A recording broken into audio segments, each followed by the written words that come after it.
नमस्कार। क्रिकेट में आजकल रोटेशन पॉलिसी खूब चल रही है, खासकर इंग्लैंड टीम में, जहां कोरोना महामारी की वजह से इंग्लैंड क्रिकेट बोर्ड ने तय किया था कि वो रोटेशन पॉलिसी के तहत टीम में खिलाड़ियों का चयन करेगा। लेकिन अब उसकी इसी रोटेशन पॉलिसी के खिलाफ खुद टीम के कप्तान जो रूट ने आवाज बुलंद करनी शुरू कर दी है। तो वहीं इंग्लैंड के ही पूर्व दिग्गज क्रिकेटर इयान बॉथम तो बोर्ड की रोटेशन पॉलिसी पर इस कदर भड़क गए कि गाली तक दे डाली। दरअसल इंग्लैंड को आने वाले समय में भारत और ऑस्ट्रेलिया जैसी मजबूत टीमों के खिलाफ टेस्ट सीरीज खेलनी है, लेकिन इन चुनौतियों के बीच इंग्लैंड क्रिकेट बोर्ड की रोटेशन पॉलिसी किसी विलन की तरह बीच में आ गई है। इस रोटेशन पॉलिसी के तहत शानदार प्रदर्शन करने के बावजूद खिलाड़ियों को टीम से बाहर कर दिया जाता है, जिसका खामियाजा टीम को ही भुगतना पड़ता है। बस इसी वजह से इंग्लैंड के पूर्व क्रिकेटर इयान बॉथम को गुस्सा आया है। उन्होंने डेली मेल में लिखा, मुझे यकीन नहीं है कि हम सही खिलाड़ियों को चुन रहे हैं। रोटेशन मुझे लगता है सबसे बड़ी गलती है। ये पूरी तरह से कचरा है। मैं आपको बताता हूं, अगर मैं खेल रहा होता और किसी को ये कहते हुए देखता कि मैंने अच्छा प्रदर्शन किया लेकिन अगले गेम में आराम करना होगा, तो मैं इसे शायद ही पसंद करता। मैं कहता कि नहीं, मैं ऐसा नहीं कर रहा हूं, फिट रहो और गेंदबाजी करते रहो।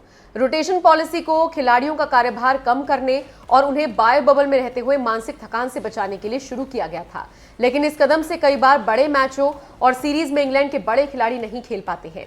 यही वजह है कि इयान बॉथम ने अपने कॉलम में न्यूजीलैंड के खिलाफ टेस्ट सीरीज हारने के लिए भी इंग्लैंड टीम की जमकर खिंचाई की। उन्होंने लिखा, 75 ओवर में 273 रन के लक्ष्य का पीछा करने के बजाय लॉर्ड्स टेस्ट में ड्रॉ के लिए खेलने का फैसला टेस्ट क्रिकेट के लिए किसी भी सूरत में अच्छा नहीं था। मुझे लगता है इंग्लैंड टीम जिस तरह से खेली वो न्यूजीलैंड के खिलाफ सीरीज हारने की हकदार थी और टीम को वही मिला जिसकी हकदार थी। पिछले महीने इंग्लैंड के पास लॉर्ड टेस्ट में न्यूजीलैंड को हराने का अच्छा मौका था। उसे आखिरी दिन बहुत बड़े लक्ष्य का पीछा नहीं करना था।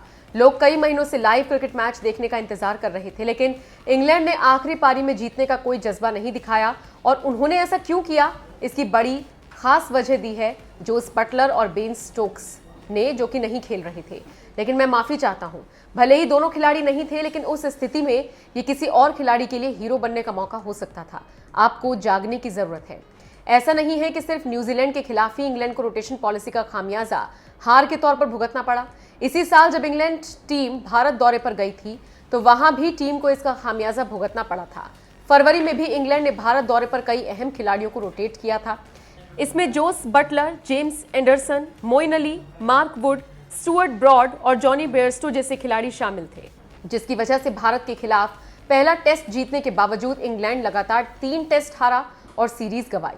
भारत के खिलाफ सीरीज में मिली इस हार का असर इंग्लैंड के मिशन विश्व टेस्ट चैंपियनशिप फाइनल पर भी पड़ा और इंग्लैंड रेस से बाहर हो गई। यही वजह है कि खुद कप्तान जो रूट ने भी इशारा कर दिया कि अब समय आ गया है जब इस रोटेशन पॉलिसी को खत्म किया जाए, क्योंकि टीम को आगे भारत के खिलाफ सीरीज के साथ ही ऑस्ट्रेलिया के खिलाफ एशिया जैसी अहम सीरीज खेलनी है। बहरहाल सोचिए, अगर यही रोटेशन पॉलिसी टीम इंडिया में भी होती और किसी टेस्ट में डबल सेंचुरी जड़ने वाले रोहित शर्मा को इस रोटेशन पॉलिसी के तहत अगले मैच में आराम दे दिया जाता, तो आपकी क्या प्रतिक्रिया होती? अपनी राय हमें कमेंट कर जरूर बताएं।